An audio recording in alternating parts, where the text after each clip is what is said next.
ETV 360కి స్వాగతం. ముందుగా ప్రధాన అంశాలు.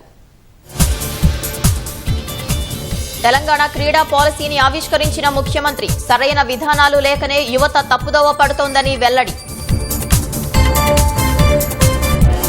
సామాజిక న్యాయం కోసం కాంగ్రెస్ పోరాడుతుందన్న సీఎం. అంతా ఏకమై రాహుల్ నేతృత్వంలో మోదీని ఓడిస్తామన్న రేవంత్. బనకచెర్లపై ఏపీ మంత్రి లోకేష్ వ్యాఖ్యలు సరికావన్న మంత్రులు. బీఆర్ఎస్ టీడీపీ కలిసి తెలంగాణపై కుట్రలు చేస్తున్నాయని ధ్వజం. బీసీ రిజర్వేషన్లపై కాంగ్రెస్ వి మోసపూరిత చర్యలన్న బీజేపీ. 42% రిజర్వేషన్లు అమలు చేయాలంటూ హైదరాబాద్ లో ధర్నా. బీసీ రిజర్వేషన్లపై బీజేపీ ఢిల్లీలో ధర్నా చేయాలన్న మంత్రి పొన్నం. అసెంబ్లీలో మద్దతిచ్చి ఇప్పుడు వ్యతిరేకించడమేంటని ప్రశ్న. డెడ్ ఎకానమీ వ్యాఖ్యలపై ట్రంప్నకు గట్టి కౌంటర్ ఇచ్చిన ప్రధాని.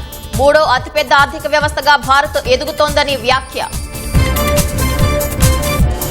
బీజేపీ ప్రయోజనం కోసం ఈసీ పనిచేస్తుందని రాహుల్ ఆరోపణ. ఆధారాలుంటే బయట పెట్టాలని రాజ్నాథ్ సింగ్. దేవేగౌడ మనువడు మాజీ ఎంపీ ప్రజ్వల్ రేవణ్ణకు జీవిత ఖైదు. అత్యాచారం కేసులో శిక్ష విధించిన ప్రత్యేక కోర్టు.